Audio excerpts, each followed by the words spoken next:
Hi, I'm Royce Bowman. I'm with the Iowa DNR Large Rivers Investigation Team. We're doing some fish research over here on the Cedar River at Palisades Park. The method we're going to use to capture shovel-nosed sturgeon is this electrofishing boat.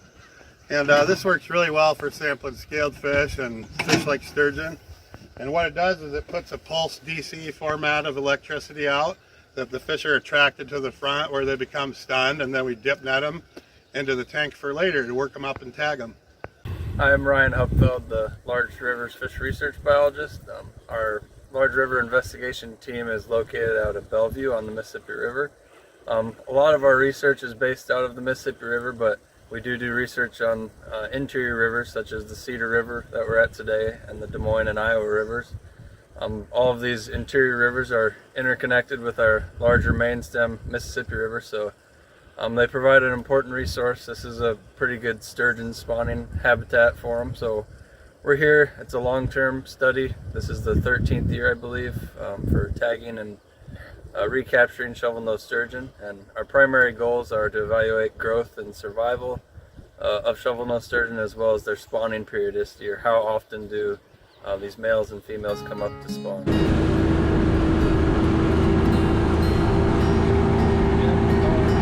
Right here we have the first real barrier on the Cedar River for sturgeon passage. During high water they're able to get through and on their spawning migration upstream, but since low water is, they likely can't pass through here right now. We're using DC pulsed electrofishing, so we have a generator in back which feeds power to a box where we can control the pulse and duty width, and then we can control volts and amperage that go out into the water to our anodes, which are these right here.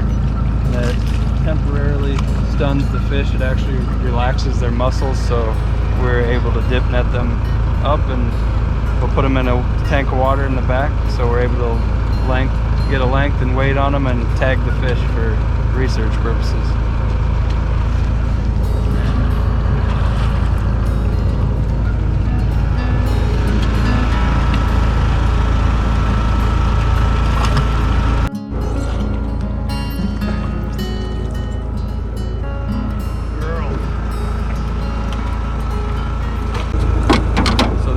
Paddlefish, another prehistoric fish related to the sturgeon. They come up similar to shovel-nosed sturgeon and spawn here in the spring on the coarse gravel bars they have. But we're not looking for him, so we'll release him back.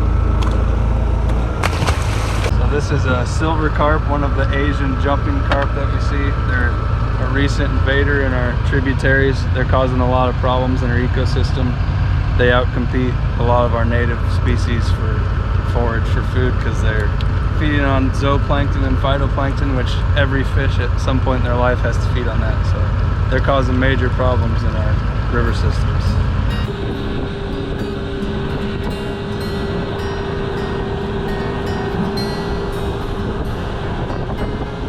So this is a shovel-nosed sturgeon. It's a prehistoric primitive fish. They've been around for millions of years.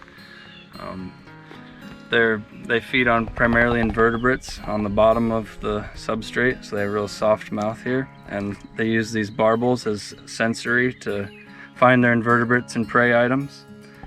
I mentioned earlier that we can use their fin ray right here to age them, so we'll just remove this structure and section it in thin slices, and we can read rings on it like a tree. However, we're finding out that that's not very accurate.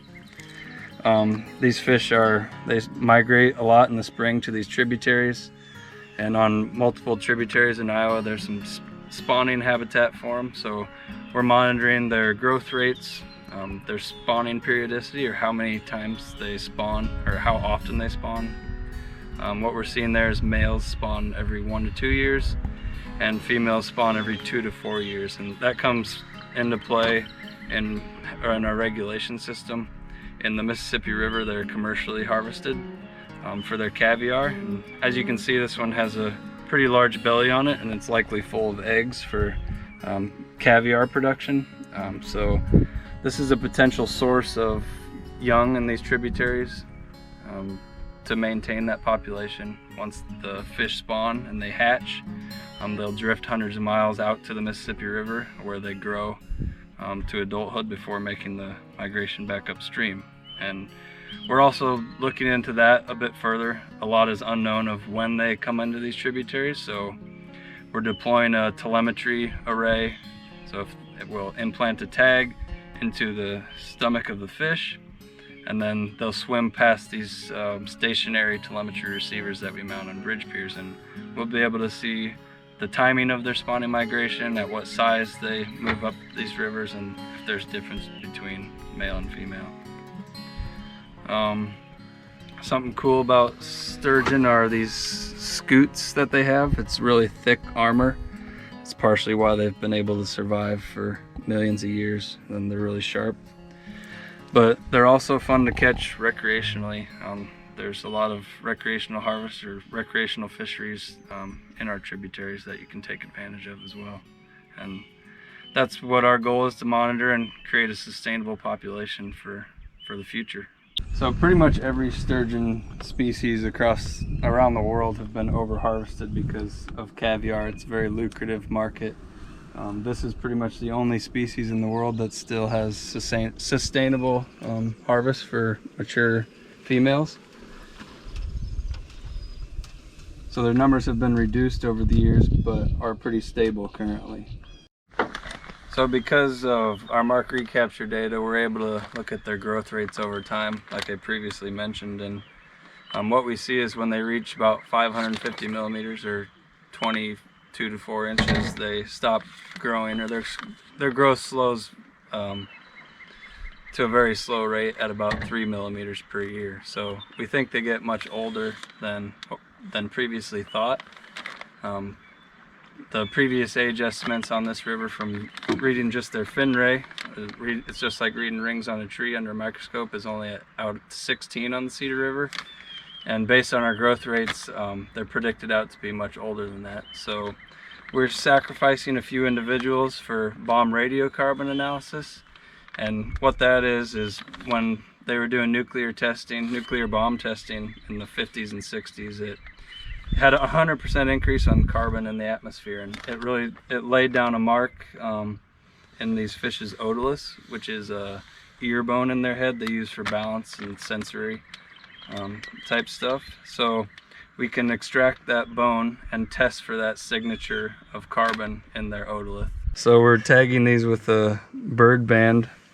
They're each uniquely numbered, and we can get recaptures on these fish over years, and then we can measure their growth over time, as well as get a population estimate and survival estimates as well.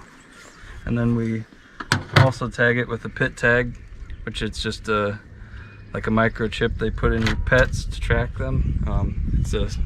It's just a secondary mark because these have a higher rate of tag loss.